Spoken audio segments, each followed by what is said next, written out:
It's Ivy Slater, and you're listening to Her Success Story podcast, a show where gutsy businesswomen share their success journey.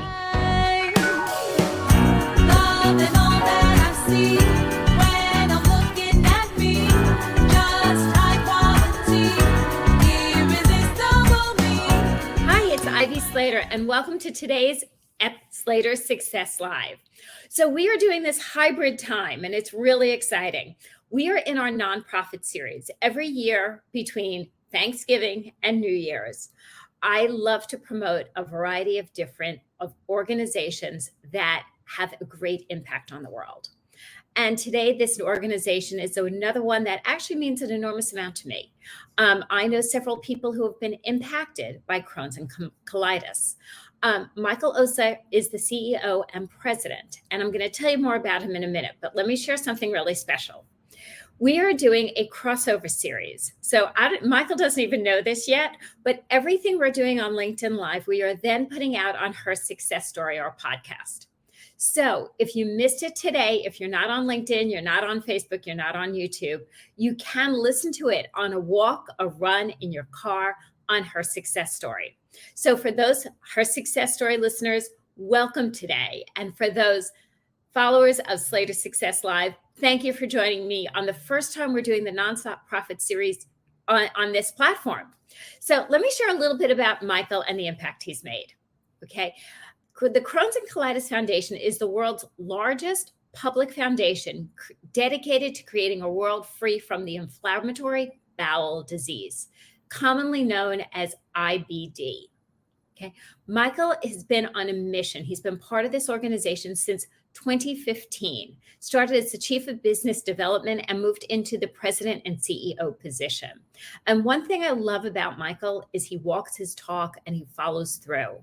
Enough of me talking about Michael. Let's introduce him and come on, because you're a lot more interesting to talk to than me talking about you. I appreciate it. Thank you so much. It's such a pleasure to join you today, Ivy. Thank you so much for having me. It's great to be here.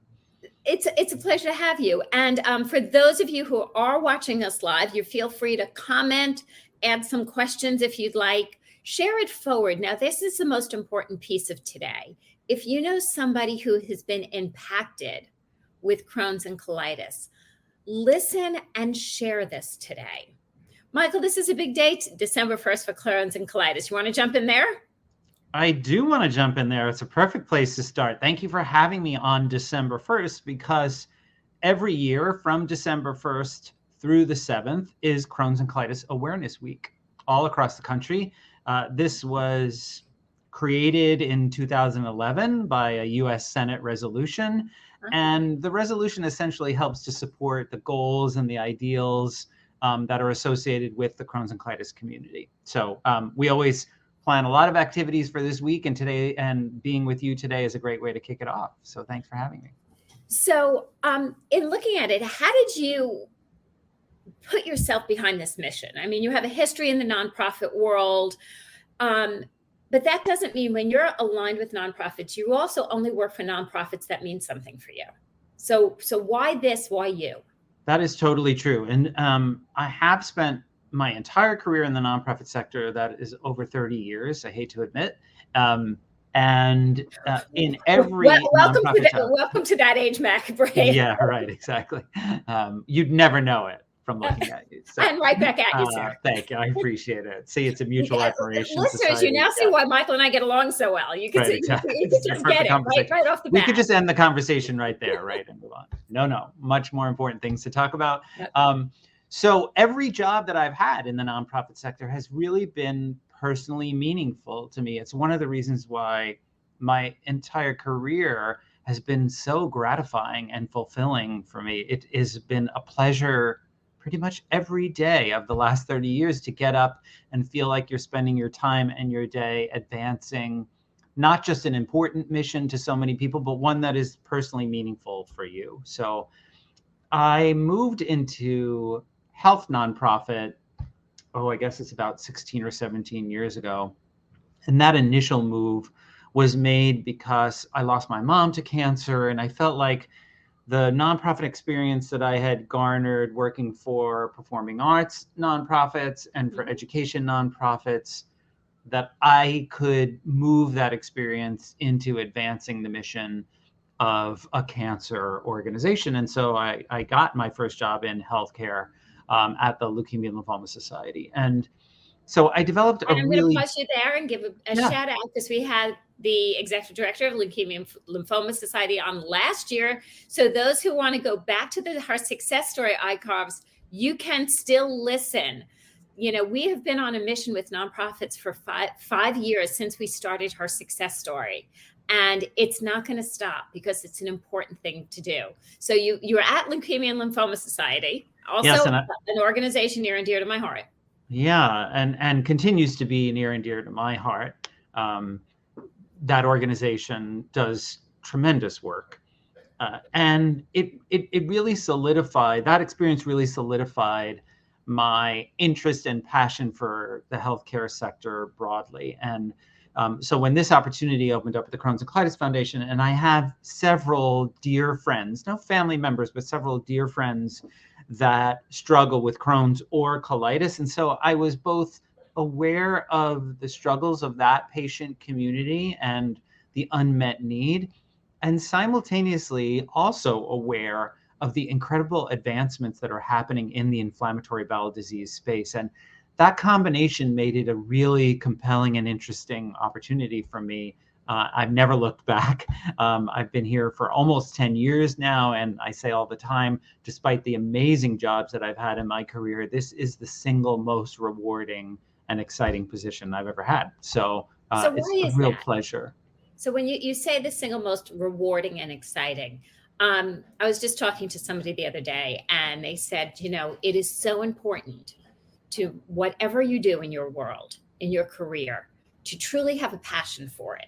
And so when you say this is the, you know, this is it, this is one of this at the 10 years in, and it's still the single most. What does that resonate for you? What have you learned about the experience in yourself? Yeah, and I think it's only increased over those 10 years, my deep appreciation for it. I think it boils down to a few things. One is that I'm so emboldened by the community of patients and caregivers around me. This is a community that has suffered in silence for many years. It's a disease that people continue to hide from those around them. There's a certain level of stigma attached, and sometimes even embarrassment, unfortunately.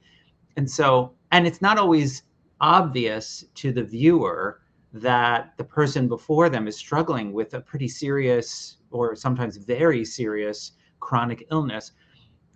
It's created a lot of passion and commitment and drive inside that patient and caregiver community. And it's infectious. So to be surrounded by people who are struggling in this way, who want to give their time and talent and treasury to advancing this mission, makes it a particularly exciting place to be. That, coupled with, well, a professional community of clinicians, other providers, researchers that have a very deep passion and relationship to patients, because in some cases they're caring for them over decades. That also creates a lot of enthusiasm in the space. And we are at a very exciting moment scientifically in the Crohn's and colitis space. There are a lot of advancements that have happened in just the past decade, dramatic advancements, lots of new drugs and therapies on the market that are really helping patients. And at the same time, we're expecting the next decade to be even more exciting and advancing than the decade that came before. So it also creates for a lot of enthusiasm in this space and a real opportunity to change people's lives. And that motivates me every day. And, you know, I'll share from a personal perspective. I know several people since their teens and 20s impacted by Crohn's and colitis, and they're young. And so when we're looking at a lifetime of managing this journey, a lifetime of managing this disease, and advancements that are happening rapidly at this time, how important it is for this for the generation who are in their 20s and, teens, 20s and early 30s now, to have a solid, good life, for them to have the careers, the fulfillment, the family, etc., moving forward is really huge. Yes. This is not a well understood statistic, so I feel like it's worth sharing today. And we don't have an exact number, but somewhere between 25 and 35% of Crohn's and colitis patients were diagnosed with their disease as children, teens, or young adults in their 20s.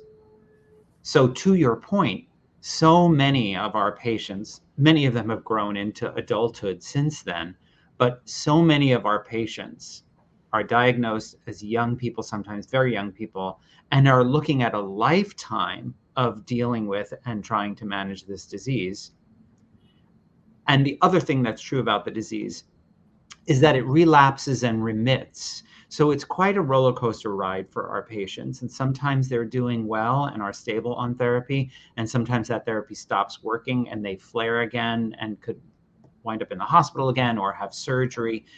So it's a tumultuous journey, and it's an uncertain one for most of our patients. This adds a great deal of stress and psychosocial challenges for our patient community. So imagine that happening to a young person, somebody in their teens or early 20s, as they're entering adulthood or starting their lifelong adult journey. This can derail a lot of our patients and create a great deal of difficulty and uncertainty. Well, when you think about somebody going off to college, right? Mm-hmm. And then, for the first time leaving home, and then a flare up can happen, and they're on their own. Their parents are in one place and they're in another. For the first time managing their patient care, and the stress of that family in that moment. In the same way, because I'm telling you, I've seen it. Mm-hmm. Do I go abroad Mm-hmm. in college? What would that be like in managing this? What happens as I get married? Right? What about my honeymoon? What about children? It's all these questions, especially in this younger demographic that are going to be in the journey for so long. Ivy, you're so right. You very wisely have pointed out some of the biggest struggles. A lot of our patients are diagnosed just before they go to college or during college or right after college. That adds a great degree of difficulty to the disease journey.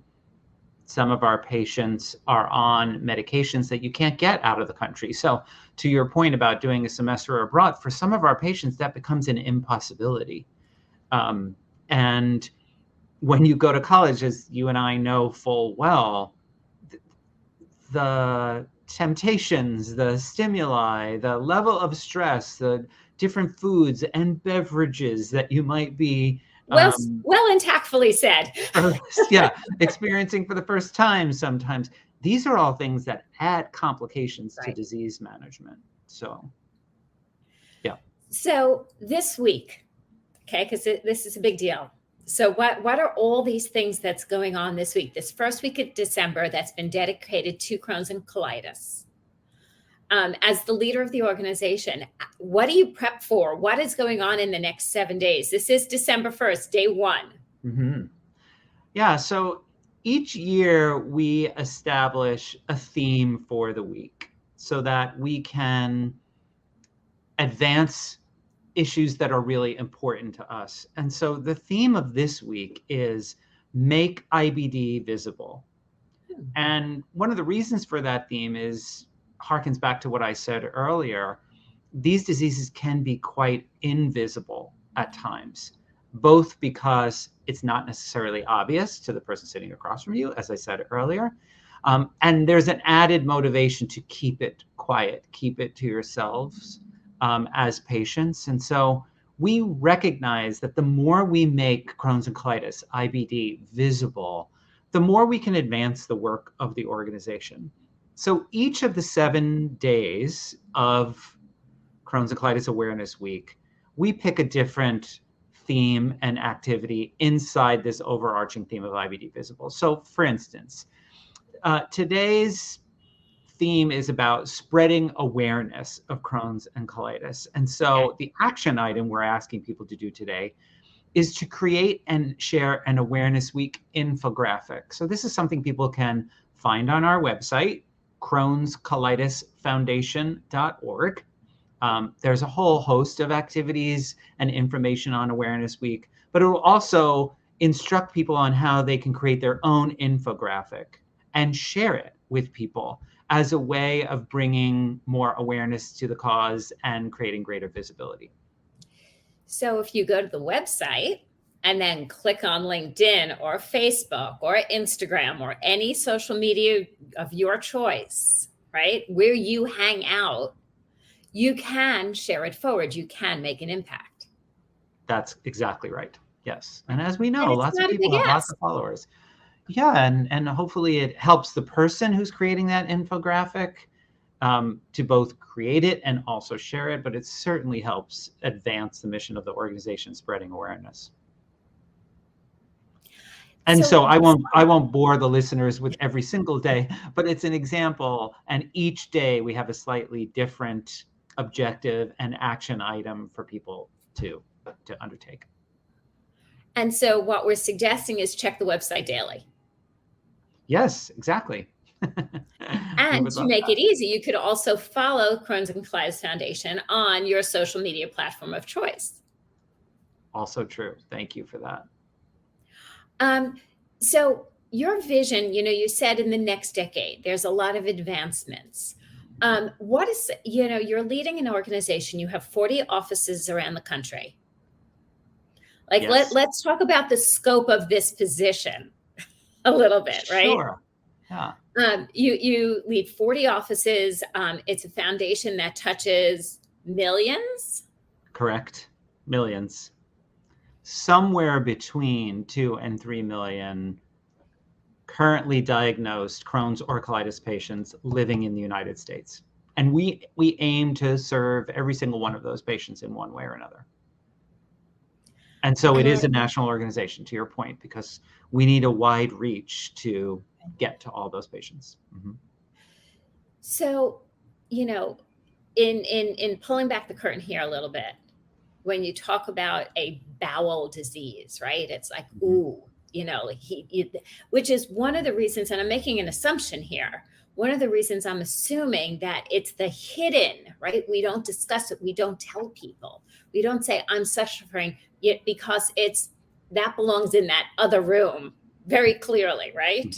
Mm-hmm. But it's so important when you're battling anything that's challenging, especially health related, to draw a community around you for support. Yeah, it's so true. And I think the disease often carries with it symptoms that people are embarrassed by, right? It's a digestive system disease and can cause persistent diarrhea and rectal bleeding and a lot of frequency of bowel movements and urgency of bowel movements. So those are things that people in our society, unfortunately, have learned over the years to be embarrassed by and feel a certain amount of shame. And so they kind of hide it. But these diseases also come with a lot of abdominal pain, often fevers, weight loss. People can have symptoms that go beyond their GI tract. So some of our patients have joint issues and skin issues, kidneys, your liver, eyes. So these are diseases that can come with quite a large number of symptoms and challenges and problems. And so, of course, we understand why people in our society can often want to hide it, but the more we can help people be aware of it, the more we recognize people will stop thinking of it as a bathroom disease and recognize that that's one of many symptoms that are causing a lot of pain and suffering inside this patient community. And what are some ways we can support people we know who are suffering with the disease? So we're reaching a large community here today. And when you reach a large community, there's always a good percentage of somebody who knows somebody. Mm-hmm. Yes, that is totally true. And one of the values of this opportunity. So I genuinely appreciate it. As an organization, we aim to do a lot of things. We aim to support research to advance new therapies and ultimately cures. That is embedded in our mission. And so we're always looking for financial support from people because we know that cures are not a matter of if they will come, but when they will come.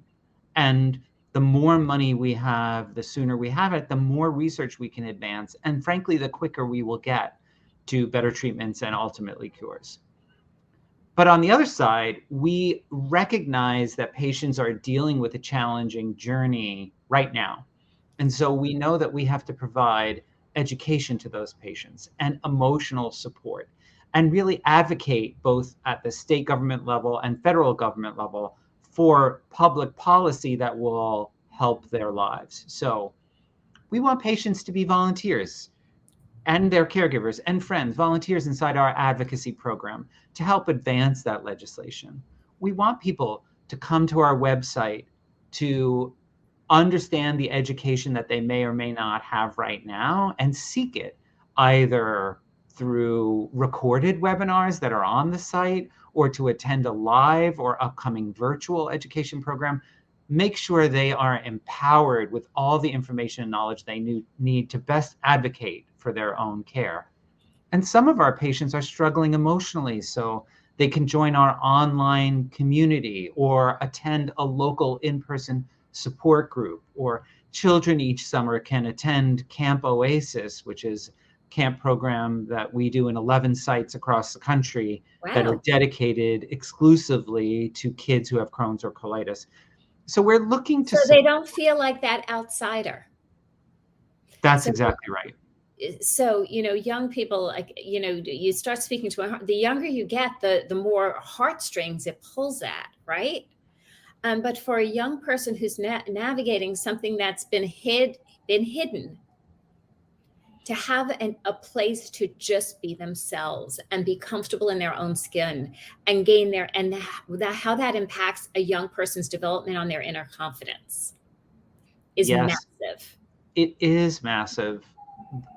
Many of our patients are meeting other Crohn's and colitis patients for the very first time when they come to camp that first year.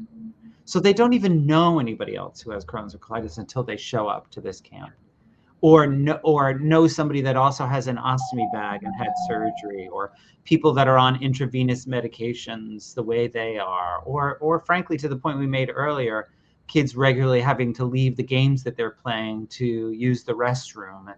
And so we have surveyed our patients many times, the kids who come to camp, and overwhelmingly, the large majority report that this experience is literally life-changing for them. It is. For all the reasons you just said. I could 100% see that. And one thing that I'm hearing you say that is so important, and it's a bit of a cliche, and I'll own that, is knowledge is power. Yeah. Knowledge is power. The more we know, the more difference we can make. So if you lean into a webinar, listen on something, a video, or if you know somebody, ask them questions. Mm-hmm. I'll always say it's interesting in teaching sales, right?